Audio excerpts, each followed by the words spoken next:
Okay, all right. Good morning or good afternoon, everyone, depending on where in the world you are. I hope you are all doing well right now. Right, it is 11 o'clock where I am, but it's on the hour regardless. So why don't we dive right in? I will go ahead and give a brief introduction of the ICCP before I hand over to Andy, who I know is who you really want to see. Right, so let's get started. If I can find my buttons. No, there we go. Okay, so the Institute of Construction Claims Practitioners. What is the ICCP? Who are we? What do we do? The Institute of Construction Claims Practitioners is a professional members organization recognizing those with the skills, qualifications, and expertise in the professional management of construction claims. And we have three main objectives. The first is to establish international professional standards. The second is to give recognition to those who have gained the appropriate knowledge and skills. And finally, to educate those who wish to gain knowledge and experience in the management of claims. And why is there the need for the ICCP when there are so many other construction organizations? Well, quite simply, claims have become more and more important as time has gone on. And although there are many construction organizations, none of them really recognize claims or the varied background that people come from to claims until the ICCP. So until the ICCP was established, there was no institute that specifically recognized those who have the specialist knowledge, experience, and skills to manage, prepare, and respond to claims at the highest levels of professionalism.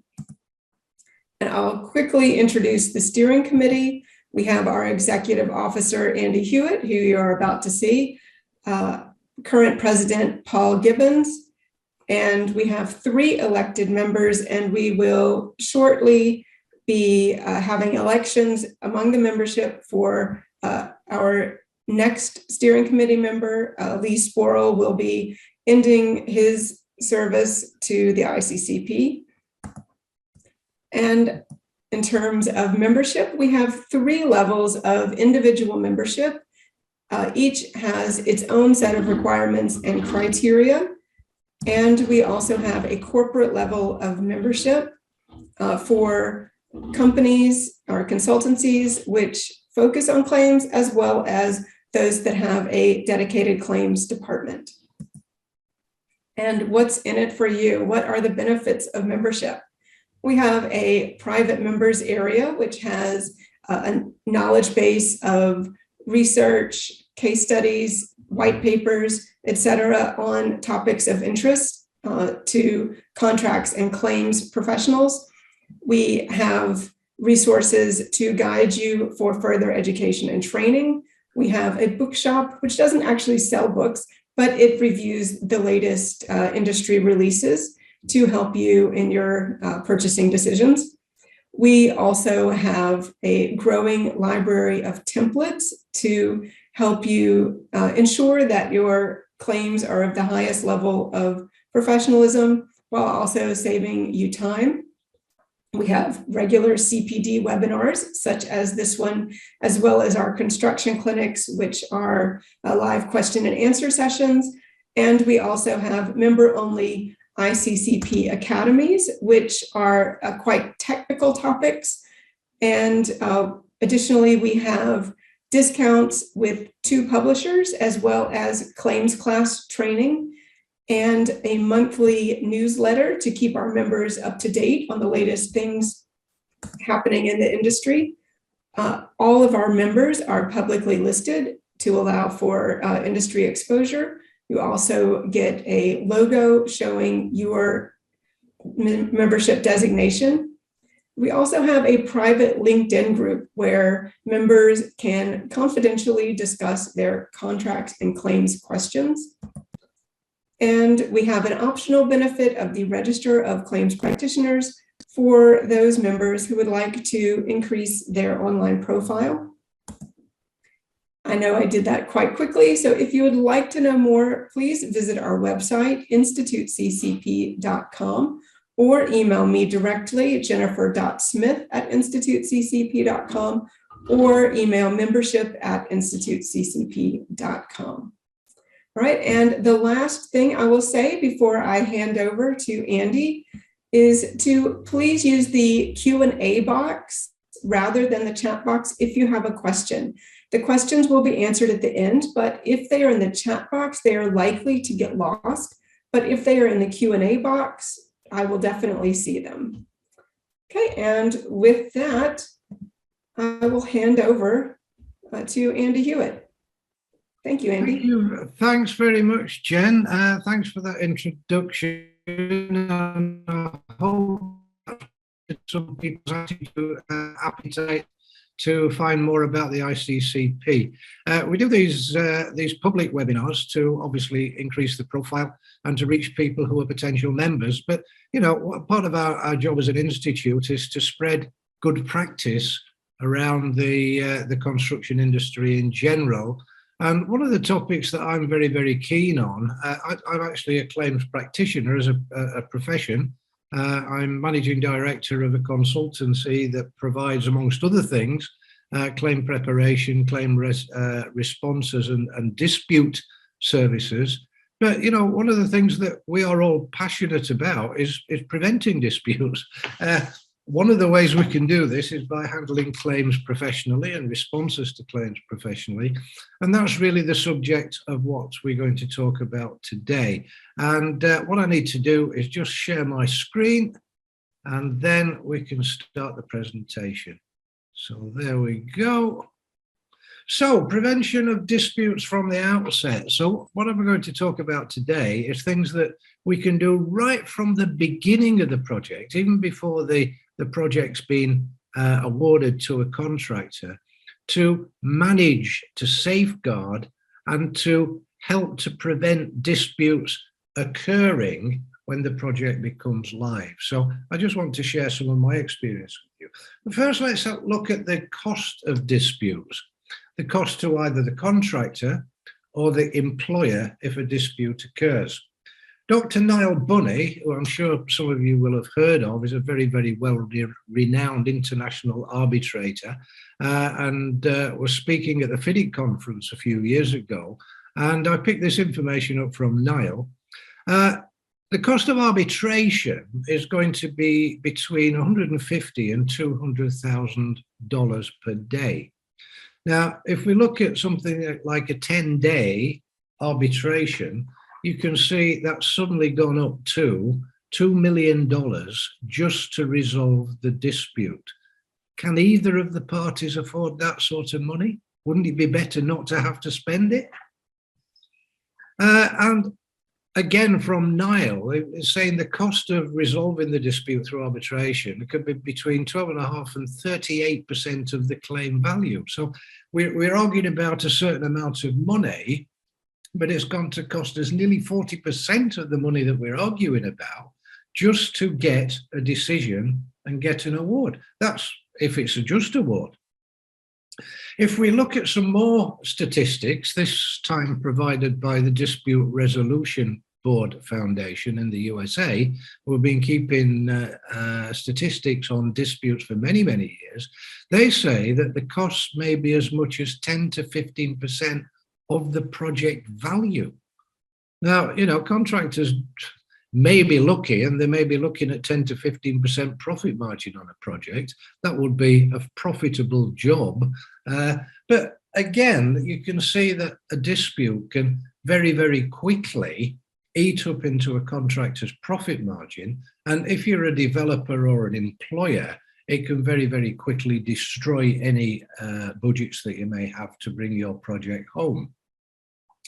But there are also, as well as those hard costs of taking the matter to arbitration, there's also a lot of hidden costs that we don't really think about that aren't factored in to those figures. We've got our employees' time and effort. Instead of concentrating on building the project, they concentrate on resolving a dispute. That's taken away from the project all the time. We may have to employ consultants to help us resolve the dispute, but also the employer's consultants, the party that is appointed to administer the contract, to supervise the works, to design the works, etc., etc. They will probably need to, certainly the party appointed to administer the contract will need to be involved in that dispute, and somebody has to pay for their services.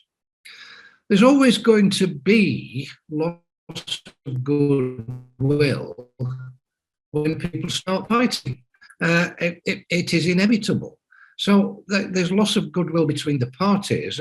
And when a project starts to break down, we lose that goodwill and we lose that team spirit, and it becomes us and them, and finger pointing and blame allocation and trying to wriggle out of mistakes and the rest of it.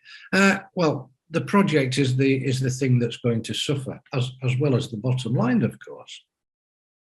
Loss of reputation. Many contractors don't want to be seen as the sort of contractor that brings about or gets involved in disputes or even claims. So again, that's a negative attitude.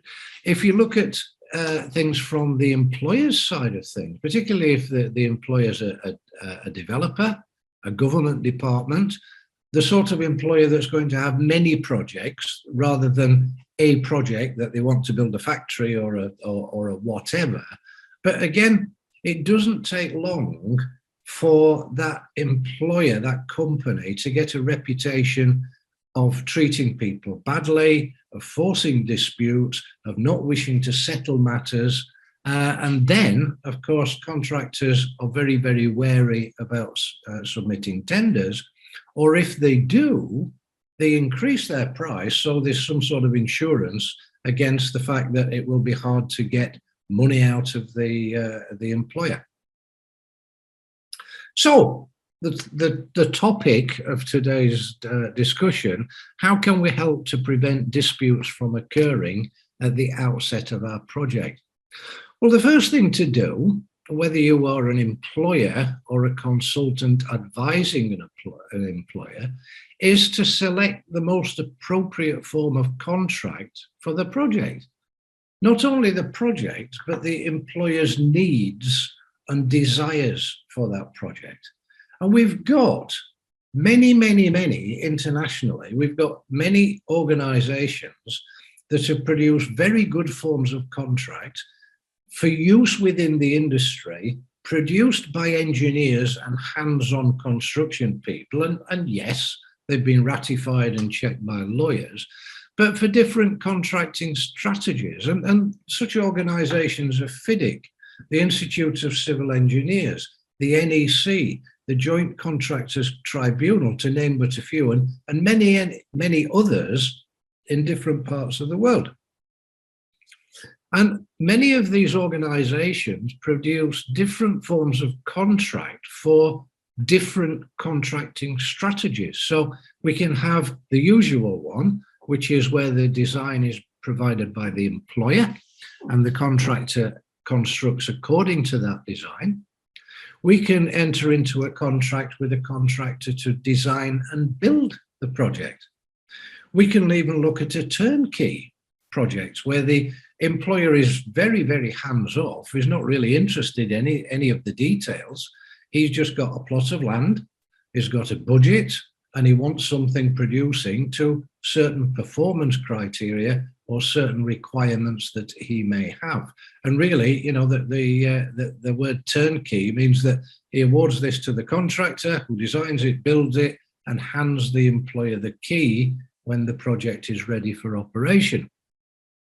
We can even have design, build and operate, which is used more with production facilities, power plants, etc., where the contractor will design it, construct it, and then operate the facility for a fee for X number of years.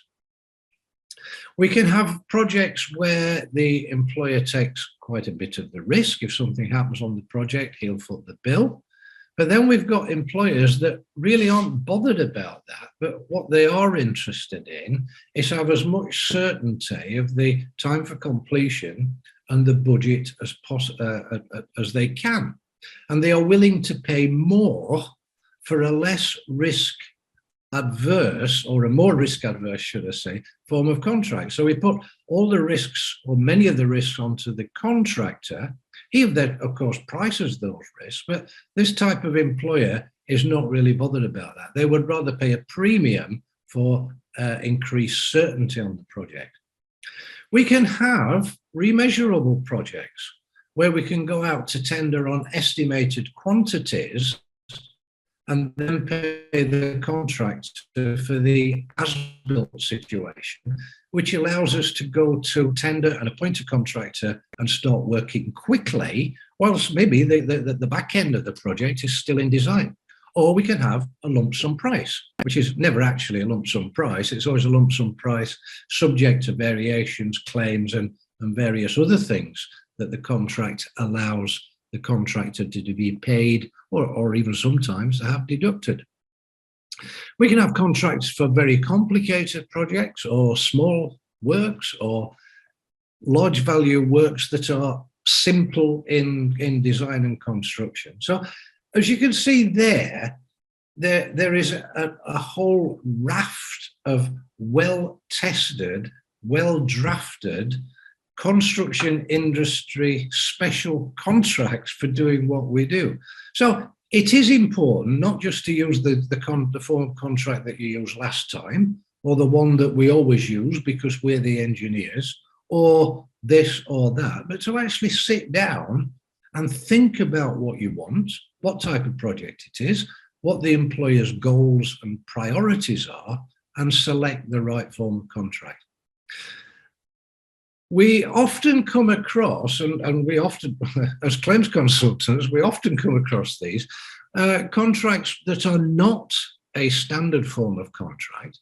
They've either been prepared especially for the project, or especially for the developer, or we've got these bits of contracts where we've taken a bit out of that form of contract, a bit out of another form of contract, and we've tried to put something together which we think will work.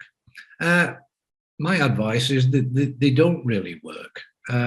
Stick with the standard tried and tested forms of contract. If you have bespoke or heavily modified conditions in a standard form of contract, I can almost guarantee there will be conflicts, there will be ambiguities. And what are we doing here? We're creating a breeding ground for misunderstanding, for contentions, and yes, disputes. Again, from an employer's point of view, the employer relies on his consultants, in many cases to design, if not to design, to check the contractor's design, to supervise the works in terms of quality, to administer the contract in terms of payments, variations, taking over, and all that good stuff that should be included in your contract.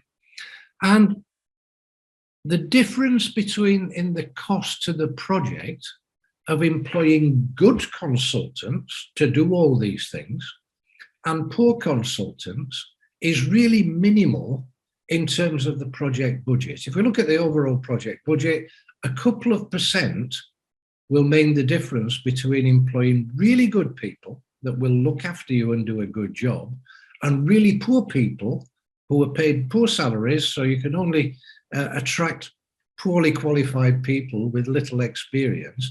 But this difference of a couple of % on the project budget can be huge in terms of the final cost to complete on the project, because we will have errors, mistakes, conflicts, ambiguities, contract administration that's not done correctly. And all of these things lead to, yes, disputes again. And we've seen what disputes cost, a couple of million just to take it to arbitration. So employers out there, or people advising employers, think very carefully of how you select your consultants.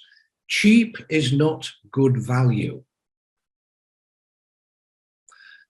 If we, just going back to the contract, when we put together our contract conditions, or if we have selected one of the standard forms of contract and we want to change some of the conditions for the project, for the employer's wishes, so we need to reword some things, we need to take some clauses out, we need to add other clauses, we need to change the risk profile or whatever. Use somebody who is properly qualified and experienced to carry out that exercise. What usually happens is that the designer who prepares the contract documents is responsible for preparing the contract conditions. Designers very, very seldom have contracts experts that are appropriately qualified to deal with the wording and drafting of contracts. So it goes to someone who is given the responsibility of doing this task that, to be honest, doesn't really know what they're doing. And I'll give you an example. The FIDIC Red Book is a remeasurable contract. Very often, it is changed to a lump sum contract because some employers want that certainty of a lump sum price. To change it properly from a remeasured to a lump sum price, there are something like 12 clauses which need amending, and in the right way with the right wording. Very, very often, in fact, more often than not, this is done very badly, and it leaves, for example, no way of evaluating variations, no way of changing the lump sum price for variations.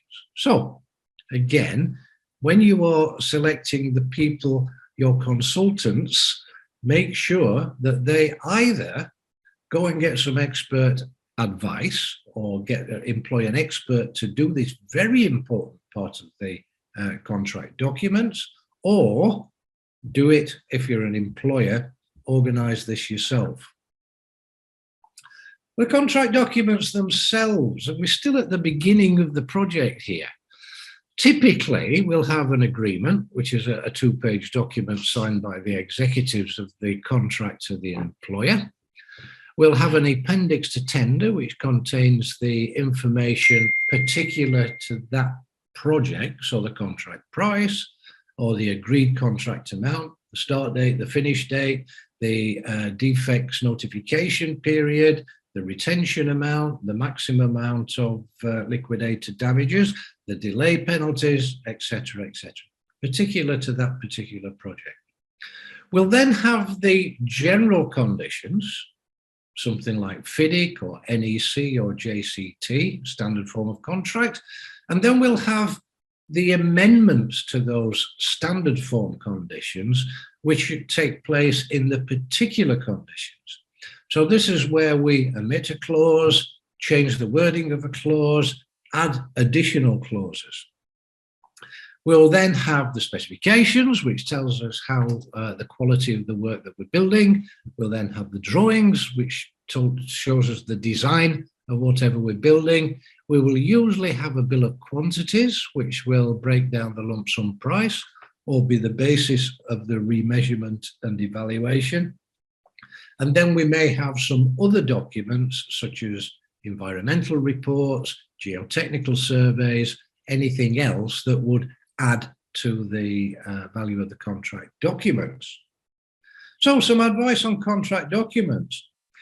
They should be compiled and signed as soon as possible after the agreement's been reached. So we've done our negotiations with the successful contractor. We've maybe agreed to change a few things. There's been some tender bulletins issued, some responses to queries or requests for information during the tender period, and we need to get them marked as contract documents and signed off as soon as possible. The reason for this is throughout the life of the project, from this point, they will become the Bible, the yardstick, the thing that everything will be measured against. The contract documents, when they're prepared for signature, need to reflect any changes that have been introduced to the tender documents as a result of tender clarifications and negotiations between the parties. So during the tender period, maybe one of the contractors raises a query. The engineer, let's call the contracts administration the engineer, issues a response to that and a clarification, maybe a revised drawing, maybe a revised specification, and that becomes part of the contract. So the way to handle this in the contract documents is to remove the original drawing that was issued with the tender documents and to include the revised drawing that was issued with the response to questions or with the tender bulletin. If we've sat down and we've negotiated with the contractor and we've changed maybe some of the details of the contract, let's just say in return for a reduction in the price, the contractor has negotiated a 30-day payment period instead of a 56-day payment period. That 30 days needs to be written into the contract.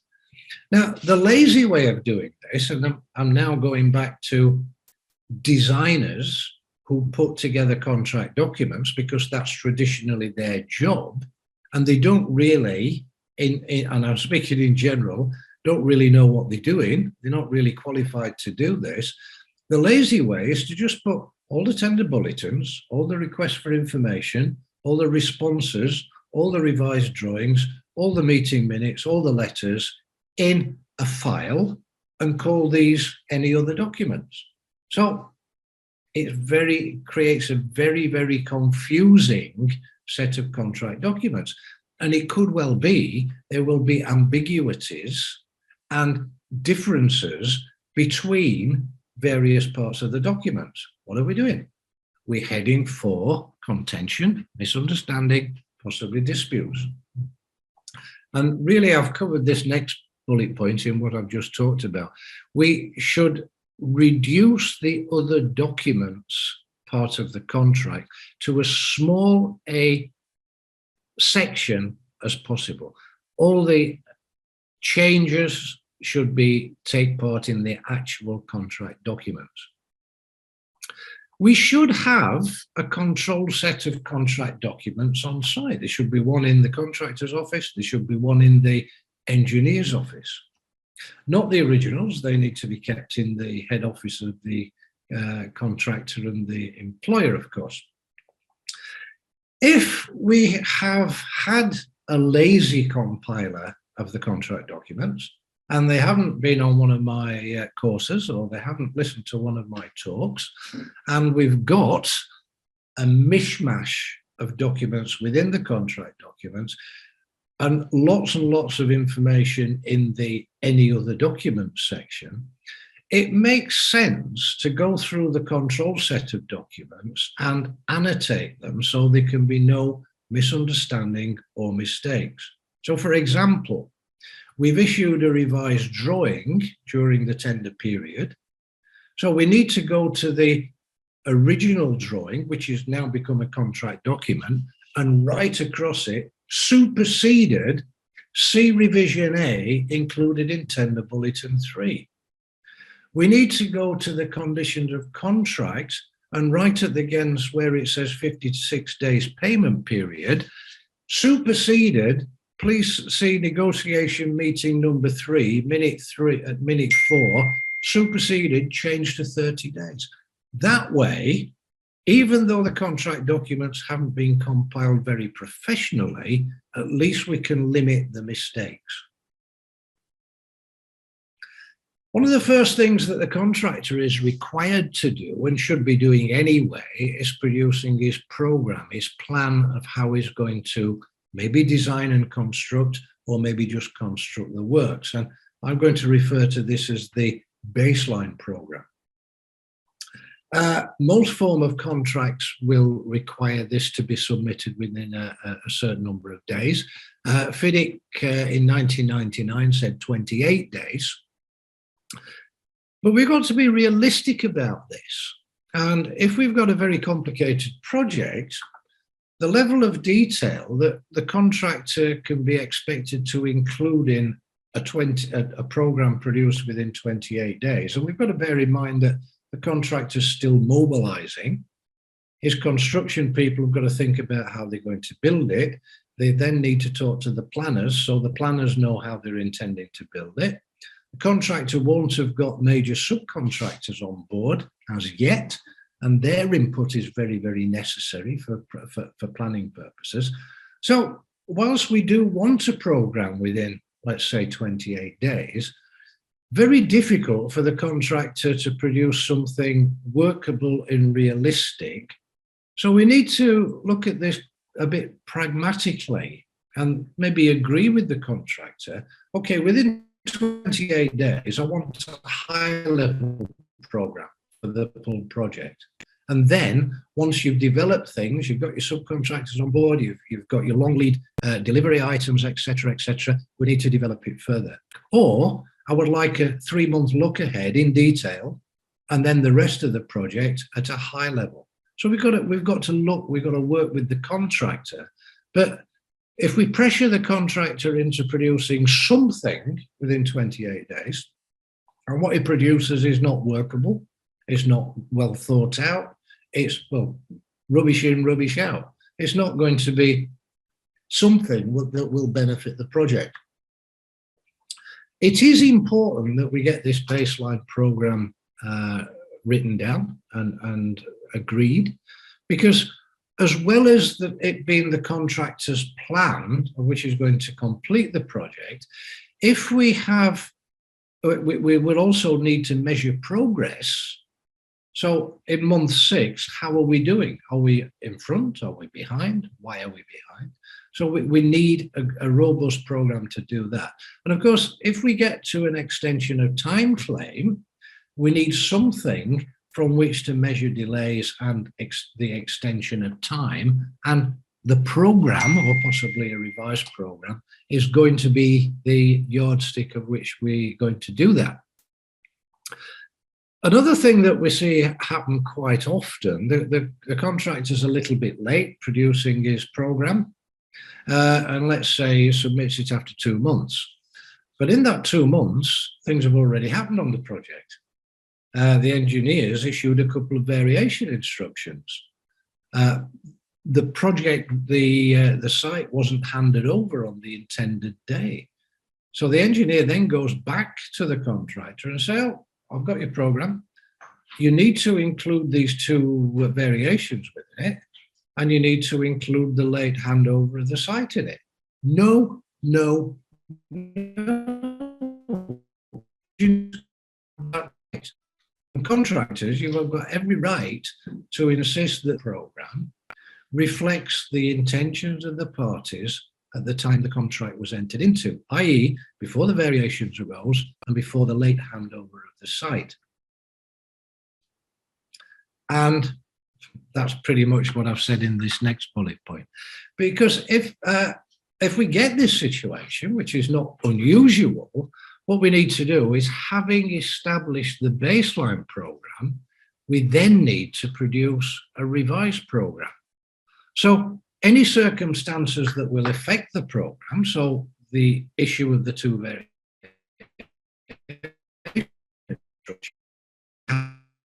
the fact that the contractor's now got his subcontract and they've sat down and they've worked out a faster, better, cheaper way of constructing the project, well, then we need to revise that program, and that will then become the program against which we will measure progress and against which we'll assess the effect of delays.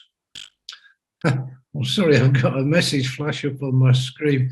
The program needs to also be revised to take into account any extensions of time that are awarded. So we now had a baseline program, we've had a revised program. So how do we measure progress? Well, we do this by preparing an updated program. So we take the latest program that we're working on and we update it to actual progress, which has taken place, actual start dates, finish dates, or maybe work in progress on a regular basis, and certainly on a monthly basis. And I have worked on projects where this has been done on a weekly basis. And that will record the actual progress up to the dated date of the update, and then let the programming software predict the time for completion, the completion date, based on the logic of whichever program we're basing the update on. And again, I'm getting in front of my bullet points. So it will always, whenever we do this, it will predict the completion date. And by that way, the contractor and the engineer and the employer will have a good idea of when the project's going to complete. The contractor needs to know this, because if he has caused delays, he needs to take steps to recover those delays. He also needs to know if a delay which is outside his control, which is maybe something that the employer has responsibility for under the contract, that might be something that he can claim an extension of time for. So the contractor needs to know that. The engineer needs to know that, so he's monitoring the contractor's efforts, and maybe is aware that an extension of time claim will be coming. The employer needs to know that, because he needs to know whether an extension of time is warranted or not, when he can have his project so he can start using it.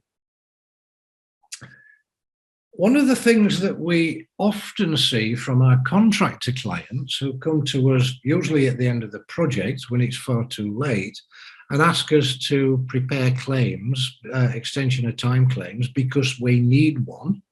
You shouldn't be looking and preparing a claim because you need one. You should be claiming an extension of time claim because you are entitled to one, yeah? When the delays occur. And we say, okay, well, one of the first things we want to look at are your monthly updates to show what the progress was like. And we get the monthly updates and it's not showing any delay. So we go back to our client and we say, you've not been showing any delay. Ah, yes, we didn't want to tell the employer that we were going to be late. Really? And now you expect us to produce a claim that says, whatever we've been telling you for the past 6 months is untrue. There were actually delays and we would like an extension of time, please. Can you see how that doesn't work? When I was a project manager, before I became a contracts and claims specialist, I needed to know from my planner, whether I was working for the consultant, the engineer, or the contractor, the absolute truth about where we were heading. Because it's only by knowing that truth that I can take appropriate actions, whatever they would be. So let's have a look. An accurate update will identify delays. It will identify the cause of the delay and allow us to take action.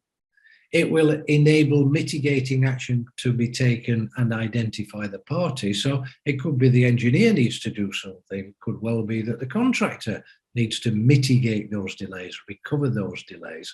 But if you don't know that a delay has taken place, and if you don't know who was the cause of that delay, you're not going to be able to do anything. And of course, when it comes to submitting your claim for an extension of time, we've got to be able to say, at this point, there was no delay, or there was a delay of this amount. Then the event happened. So if we impact the event into that update, we can see the effect of that delay, which is a claimable event, on the time for completion. Therefore, we've demonstrated the extension of time is X number of days. Very hard to do that if you've been telling the employer and the engineer, oh no, there aren't any delays on the project. And of course, whatever happens, the employer needs to make arrangements if there's going to be any delayed completion. He may want to delay the delivery of raw materials for his production facility. He may want to stop booking people into his hotel. He may need to tell the people that bought the residential property that they can't move in for another 3 months or whatever. Very, very important, these updates. Next thing I want to talk about are well, what I call the three most important things in preparing a claim or a response to a claim. So number one is good records. Number two is good records. And you've probably guessed what number three is going to be. Yep, good records. If we have a claim situation, whether from a contractor preparing a claim or an engineer responding to a claim, if you don't have good records, you're going to have a very difficult time of proving that your claim is just. And if you are going to defend against that claim or demonstrate that the contractor is inaccurate in what he's claiming, is claiming more than you think is appropriate, because you're not going to be able to do that as a consultant, as an engineer, if you don't have the records to verify what you're thinking. So what types of records should we be keeping? Well, obviously correspondence, meeting minutes, submittals, design submittals, material submittals, etc., etc. Method statements may be. Very important, daily, weekly, monthly site reports.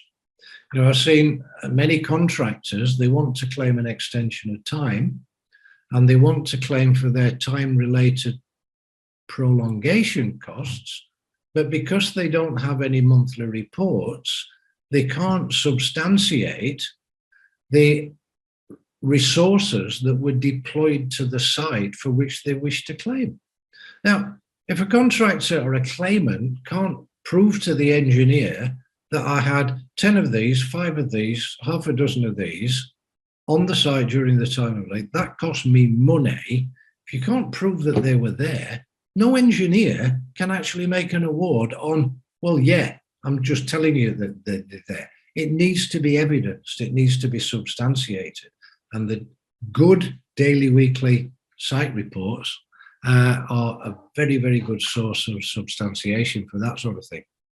Material deliveries, plant returns, labour returns, what we had on the site, what they were doing at the time.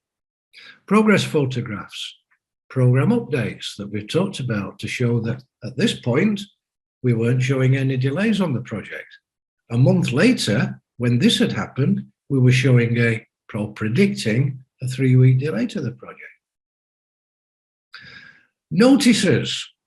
Gosh, the number of times that I've dealt with projects where the contractor thinks it's okay not to send notices, despite the fact that notices are usually a contractual obligation.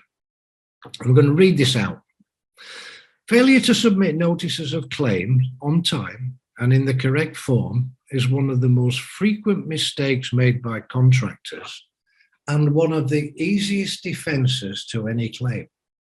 So if you don't submit your notice, and that is a condition precedent to entitlement, that you need to submit a notice within a certain period of time, the easiest way for the engineer to get rid of your claim or to reject your claim and said, contract says if you don't submit a notice within 28 days, you can't have anything. You didn't submit a notice within 28 days, therefore you can't have anything. Now, I'm sure there are several of you out there that say, oh, well, we're in a civil law jurisdiction and time bars don't work. Well, I've got news for you. They don't work sometimes, but they do work sometimes. And getting you out of the hole when you couldn't be bothered to write a notice, which takes what, maximum 30 minutes, an hour? So getting you out of that hole when you didn't submit a notice is going to take a lot longer than 30 minutes, an hour. You're going to have to employ contractual experts. You're going to have to employ lawyers to argue your case in front of those arbitrators, and you may have to spend $2 million to win your case. Isn't it better just to sit down and write the notices that the contract says that you must do? I think it is. What should a good notice look like? Well, good practice says that they need to comply with these criteria. needs to be submitted in the format of a letter or some other formal document. You may want to create a notice template, but basically it needs to say, this is our notice. It needs to refer to the clause within the contract that require the submission of the notice. Now, a lot of contractors don't like to send notices, even though they're obliged to. And even though if they don't send a notice, they can't have anything, but they still don't like to send them. Now, a good way of taking the sting out of a notice is to say, as obliged by clause number XYZ, we are obliged to give you notice that. So anybody reading that notice is not a finger pointing thing. It's not a blame allocation thing. What we're doing is just saying we are obliged under the terms of contract to do this, and we're doing it. Here is the notice. We need to clearly describe the events or circumstances which give rise to the notice. So we've got to bear in mind that this notice is a record, and it's not there to be written by the person in the opposite site hut to you. It's there to be written by an adjudicator or an arbitrator in 3 years' time. They need to understand what happened, when it happened, and exactly how it happened when the matter comes to a dispute. If it doesn't come to a dispute, well, that's fine. But if it does, you'll be glad that you've written a good notice. Need to record the date of the event. There are often contractual requirements for the submission of notices. So where they should be submitted to, and by what method they should be submitted. I even see some contractors that allow notices to be sent by fax. Does anybody possess a fax machine for the past 20 years? So this is how good the people are that put contract conditions together. They're still asking for notices to be sent by fax. I'm having a bit of a joke here, but if you don't send them to the address or in the method that's specified in the contract, and matters do get to a dispute, this is exactly the sort of thing that the lawyers will pick up on in an attempt to earn the fees so they can buy a new Mercedes, and create difficulties, and will argue that the notice isn't a proper notice because it wasn't sent to that address and it wasn't sent by fax or whatever. Very, very good management tool, whether you're the engineer or you're the contractor, to maintain a notice of claim and keep on updating it. Include these with your monthly reports. Take a copy of the register with you when you have your monthly commercial meeting. If you don't have a monthly commercial meeting, you should be having a monthly commercial meeting. If we're in a claim situation where there's several claims on the project, you should be having a regular meeting to discuss the claims, the situation, the progress, where we are. And this becomes a good management tool. When it comes to claims, and a claim is just asking by the claimant for something that they are entitled to under the contract or occasionally at law.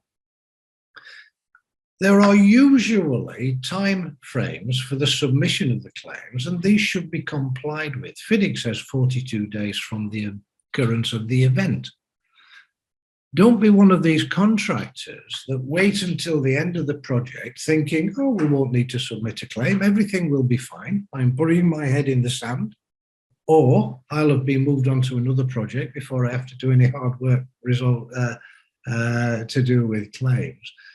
When the event happens, submit the claim and get it resolved. Or whether it's resolved to be rejected or agreed, don't leave it till the end of the project. We should also be submitting, instead of one big claim for 10 big delay events, for example, we should have 10 discrete claims, one for each delay event. Why? Well, because our 10 discrete claims are easy to prepare. They are easy to understand by the respondent. They are easy to respond to by the respondent. And generally, they'll be easy to agree. So we can either agree on a reduced amount, we can agree on award, or we could agree that the engineer's got a good point and it's not a claimable event. Now, compare that to one big claim for 10 delay events submitted right at the end of the project. That becomes a mountain to climb instead of 10 small hills. So, separate claim for each delay event or monetary event or cost claim. Many claims have failed, not because there is no entitlement, not because the event didn't happen, the event didn't cost money, the event didn't delay the project, but simply because the contractor, the claimant, when he puts that claim together, has got no real idea what he's doing. The people, the personnel responsible for preparing the claim have never done it before. They're not properly qualified. They've got no experience. So what happens is we get a collection of documents that the contractor calls a claim, and then the engineer, because it's not proven anything, rejects it. He has to reject it because it doesn't contain any proof. So if we are going to submit a claim, or when we're going to submit a claim, we need to include an examination of the cause, what happened, what effect that had on the project in terms of time or money, X number of days, X amount of dollars, what clause or clauses under the contract entitle the claimant to make that claim, and everything has to be substantiated or evidenced to prove it. And the claim should comprise a standalone document so that the respondent can examine it, can do his due diligence, can verify that everything is true to a reasonable extent on the balance of probabilities, actually, and make an award. If you don't do any of that, the respondent can't make an award.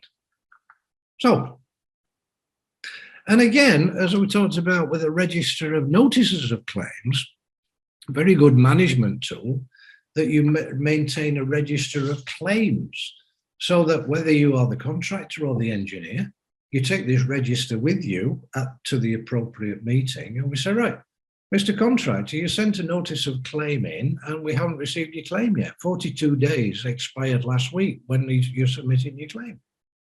Mr. Engineer, we submitted our claim 56 days ago. You should have responded to it within 42 days. When can we get your response? Or we've got the response and we are prepared. So it's a management tool, just the same as everything else. But when we look at projects and we see how people manage claims, either contractors or consultants, there is no real management. We can do a great job of designing, we can do a great job of quantity surveying, we can do a great job of safety, we can do a great job of construction. When it comes to claims, it's like it's second fiddle to everything else. And there's no wonder why so many disputes are centered or arise from. So the responses from the engineer need to respect the timeframes included in the contract. Engineers, if it says you shall respond within 42 days, it's an obligation. You don't have an option. Just like a claim needs to be fully detailed to give you all the information you need to make a decision, your responses need to be fully detailed and fully explained so you can persuade the contractor that your findings of the claim, either it's rejected or it is accepted but with a reduced amount, because you're explaining why. And of course, if you're going to make any award at all, you need to explain to the employer why that award is necessary. So, your response is not just for the contractor, it's for the employer. And your goal when responding to a claim is to convince both parties, the contractor and the employer, that the findings are fair and in accordance with the contract. And if either of you don't like it, and you raise a dispute, it's going to fail. So you don't like it, Mr. Employer, the fact that we consider that the contractor is entitled to an extension of time of 60 days plus X amount of prolongation costs. Well, that's fine. So the employer raises a dispute. Let's just say there's a DAB in place. It goes to the three wise men. What you need to be looking at here is for the three wise men, after looking at things, after investigating, after reviewing the claim and the response, to say, we agree with the engineer. So that's the level of responses, not this 2-page or 1-page letter, your claim is rejected, full stop. That is not resolving anything. That's pushing things towards a dispute. Finally, whether you are a contractor or you are an employer or in fact a consultant, if you find things are going wrong on your project, it's just one of those projects, there's difficulties, things have happened that weren't anticipated, possibly the people involved in it aren't competent or whatever, or it's just circumstances. We've had a pandemic, or the employers decided to completely change the design, or whatever. You may be great designers, you may be great site supervisors, you might be fantastic builders, you might have all these fantastic staff, but unless you have available to you somebody or some people who are properly qualified, properly experienced in dealing with contractual matters and claims, you need to get some help. If we are talking about a significant amount of money on either side, isn't it worth employing some expert help? So,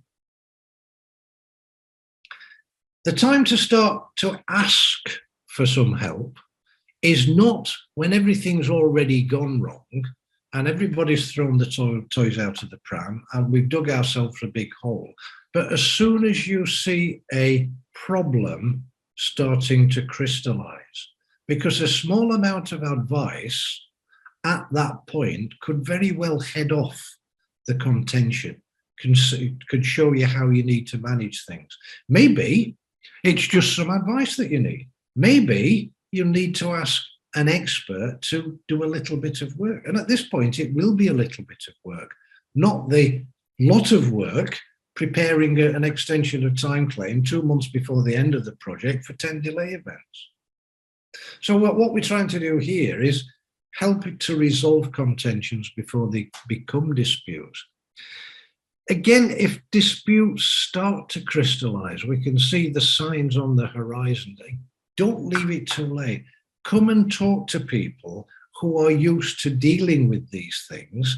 And if we've got the right people, appropriately experienced people, again, they can help to head off. They'll help to give you advice. They'll help to suggest ways in which things could be managed better. Why? Because they've done it before. Just like your construction managers have done it before. Just like your designers have done it before. We are claims consultants, we are dispute managers, etc. We don't get to be that, have that accolade without having done it before many, many times.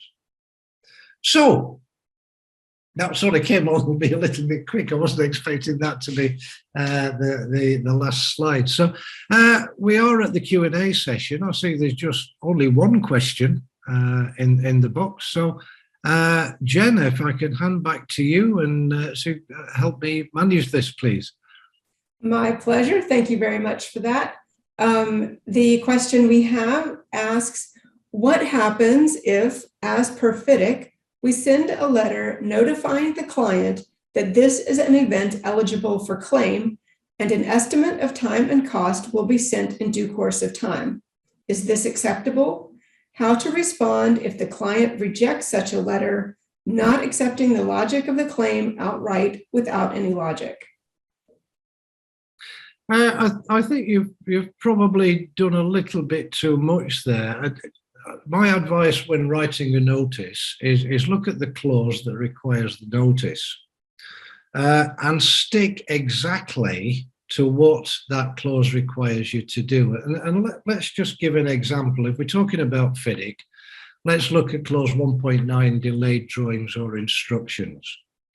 Firstly, clause 1.9 says, if you're going to need an instruction or a drawing at a certain time, you need to give a notice to the engineer. That's giving him warning and telling him, I need it by this date, otherwise we will be delayed and incurred cost. So that's one notice you need to send under clause 1.9. And we should be wording our notice as required by subclause 1.9, delayed drawings or instructions. We need the drawings for the foundations in area B by 15th of December. What happens then is we get to the 15th of December, subclause 1.9 requires us to send a notice that we are, if we are, incurring delay or suffering delay and incurring cost. So we need to send a second notice. Dear Mr. Engineer, as required by subclause 1.9, delayed drawings or instructions, we refer to you to a previous notice dated this, where we requested the drawings for the foundations for area B. It is now the 15th of whatever. We still haven't received the drawings. We are therefore incurring delay and suffering delay and incurring costs. Full stop. All we're doing in these notices is making the engineer aware of factual events. There's no opinions here. Yeah, we're not giving too much away. We stick it. A notice should stick to those facts. And then, of course, clause 20.1 under FIDIC, contractors' claims, needs you to give a third notice in this particular situation that you consider yourselves entitled to claim for an extension of time or additional payment. So again, further to our notices this and this, we hereby give you notice as required by subclause 20.1 that we consider ourselves entitled to make a claim for an extension of time and additional payment. And again, full stop.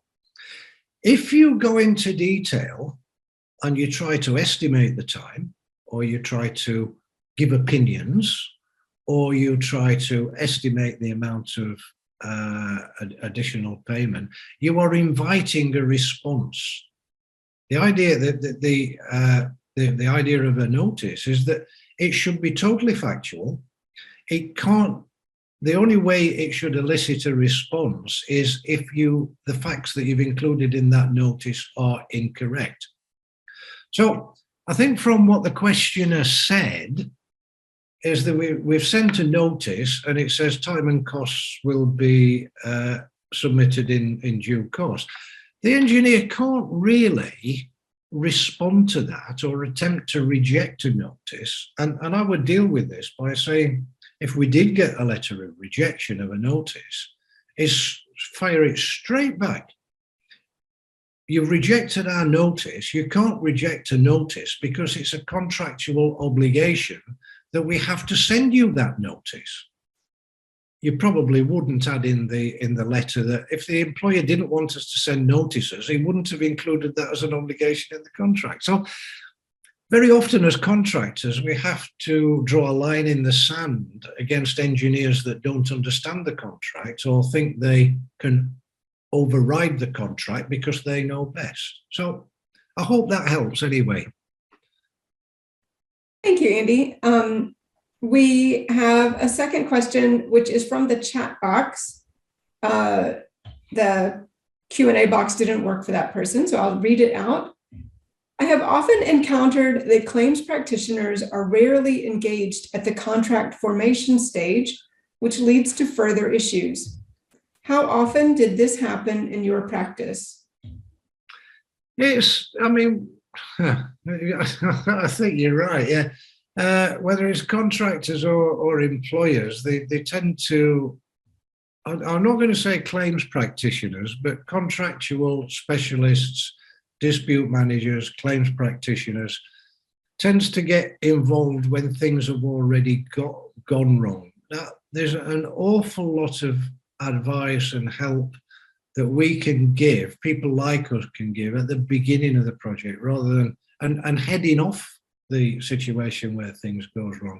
I would agree that it tends to be everybody waits until it's too late and then considers spending money, and I'm sure it's a financial constraint, spending money on getting good advice, which to me is a little bit like one of your children is ill.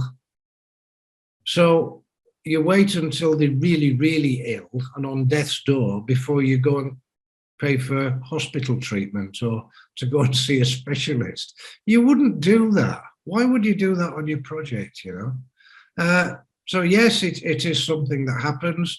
And very often the advice we have to give people is that this would have been a lot easier to resolve had you asked our advice 6 months ago, and we would have advised you to do this, to do that. Well, I'll give you an example. To stop telling lies on your program updates, to produce the truth. Sorry, Jen. Sorry, I hope that helps the questioner there. Okay, and back to the Q&A. The next question, how do you evaluate an extension of time claim for a contractor who does not submit program updates and reports?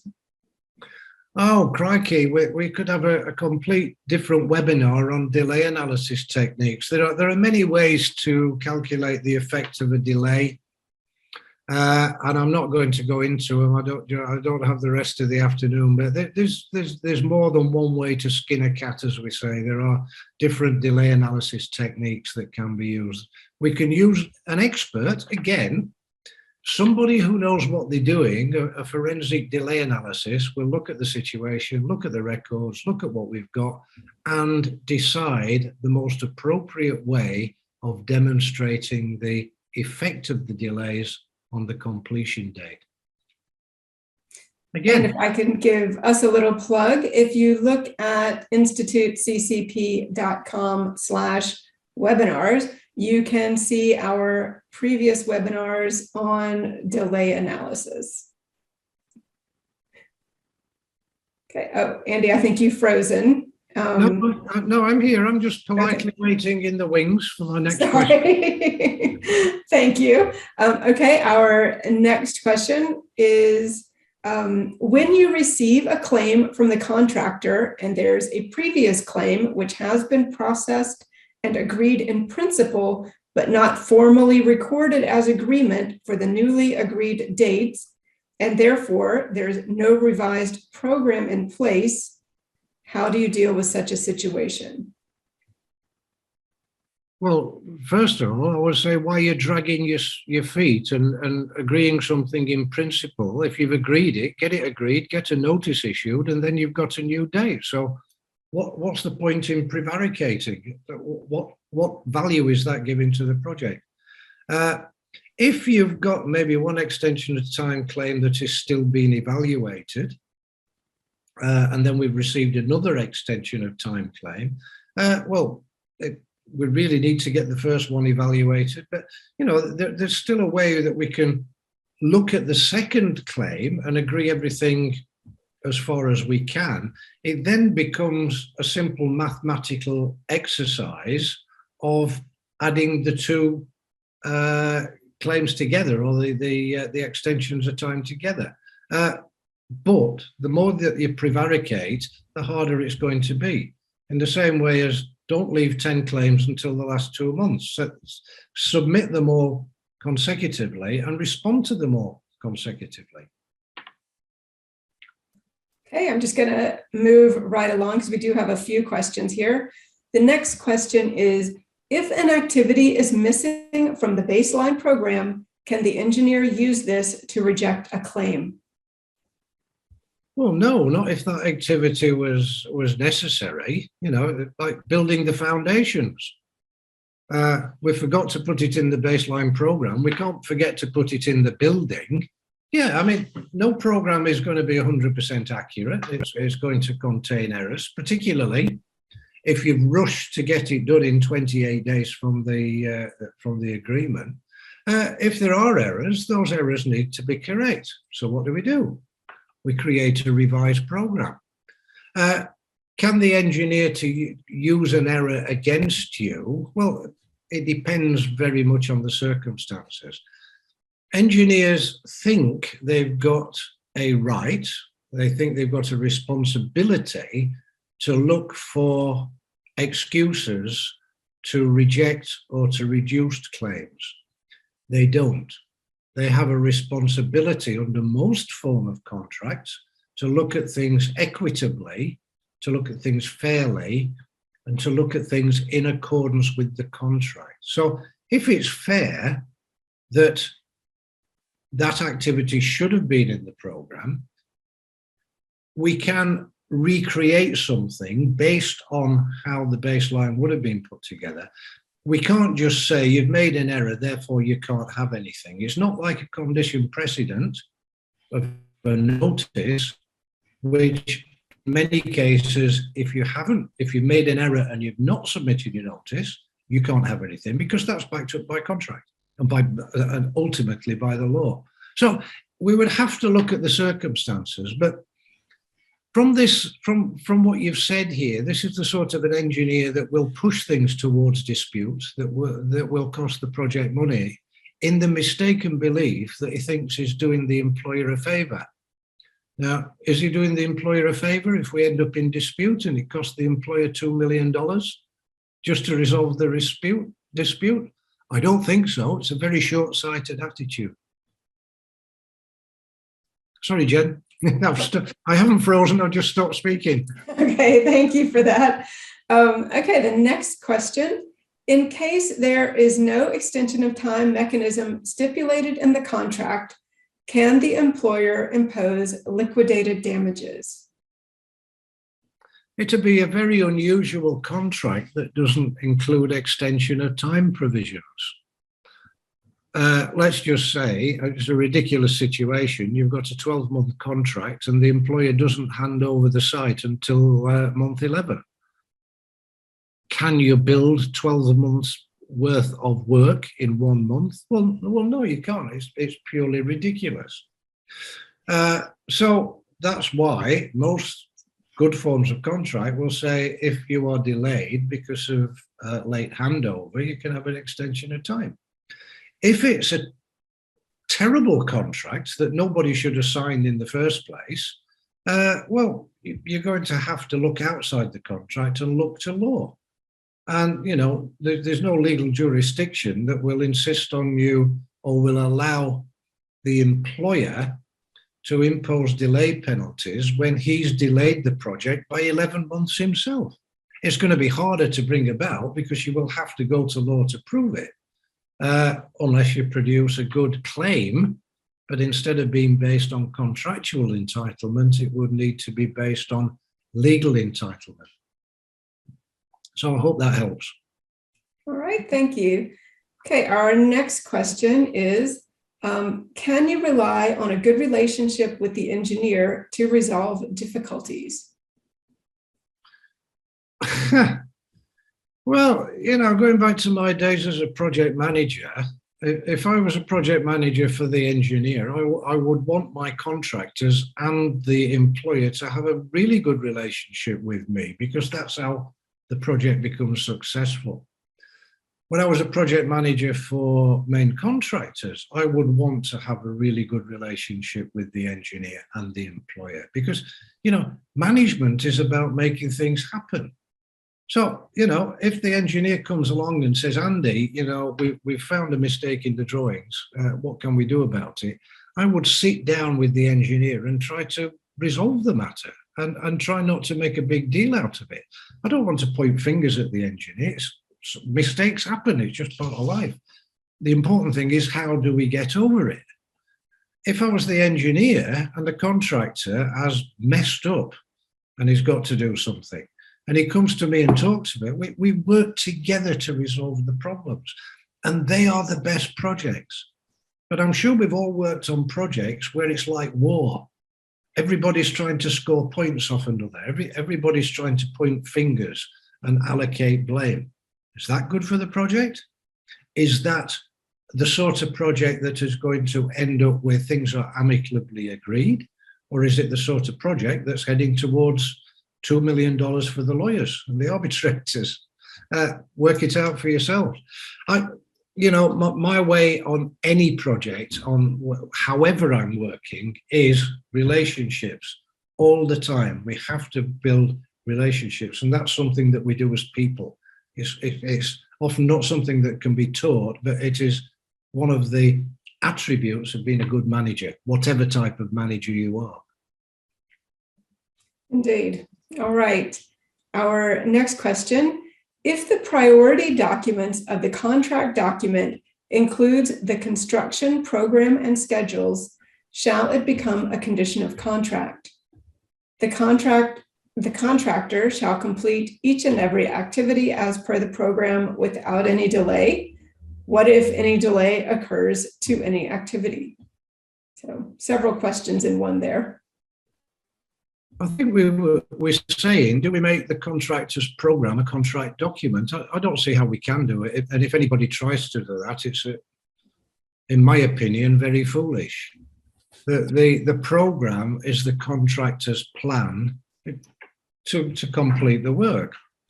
And it's necessarily going to be an estimate.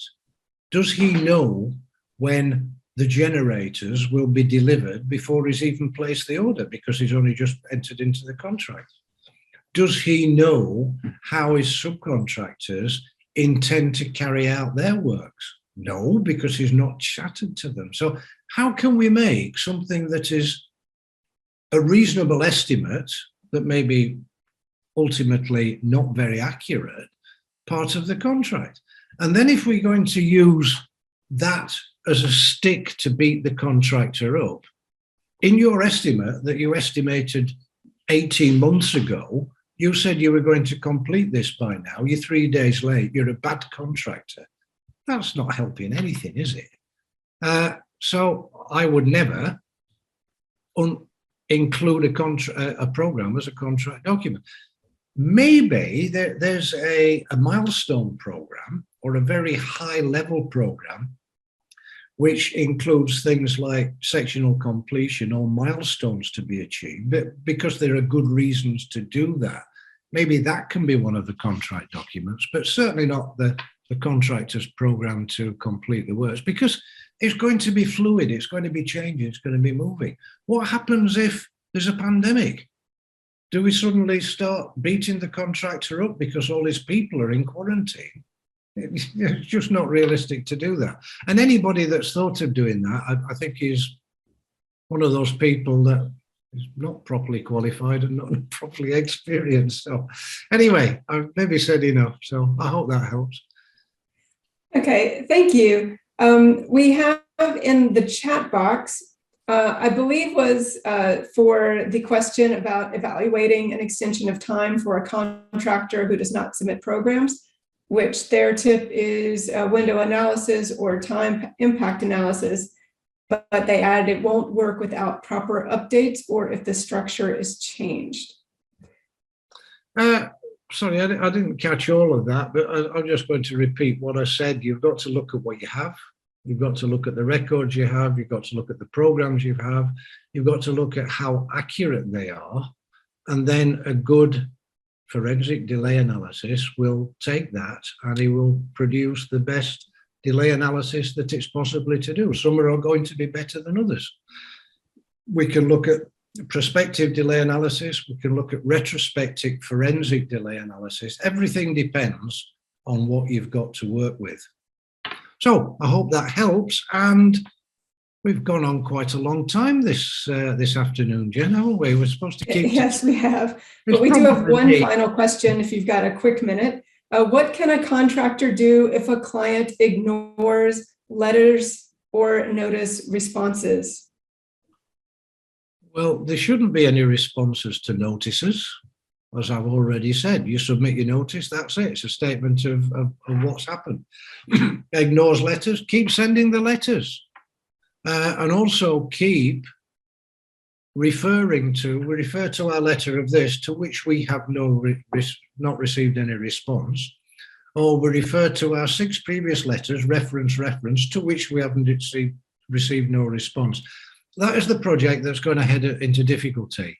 So the more that you can do to record things and to record your position and what is happening, when it does get into difficulty and it heads to a dispute, you will be the party going to the dispute with good records to prove your case to the adjudicators or the arbitrators. The other party that just ignores things is going to be in a very weak position. So just keep sending the correspondence. You're not doing it to get a reaction. You're doing it to make a record that may need to be used in the future. So I hope that. Remember, when you're writing anything on a project, whether it's a notice, whether it's a letter, whether it's site meeting minutes, whatever, you're not writing it for the person on the project today. You're writing it to be understood by an adjudicator or an arbitrator or a judge in 3 years' time. So I think with that final piece of advice, I'm going to call it quits. Thanks very much for signing in. I hope you found it useful. I hope you found it interesting. And I hope that we've piqued your interest in the ICCP to come and have a look at our website and see what we do and how we can help you if you are a claims practitioner or you have any desire to become a claims practitioner. So thank you very much. And as always, thanks to the lovely Jen for hosting it and organising it. Thank you. And thank you. We did have one final question. It is from a member, so I will post that in our LinkedIn group. So Omer, please look in the LinkedIn group for an answer to your final question. And for everyone else, I will send out your CPD certificates if you are a member. And in any case, the replay and the slides, everything will be on the website in the next few days. All right. So yeah, thank you everybody for turning up today. Thank you, Andy. And thank you, Andy, also for sticking around for so long to answer all the questions. All right. Thank you and goodbye. Bye.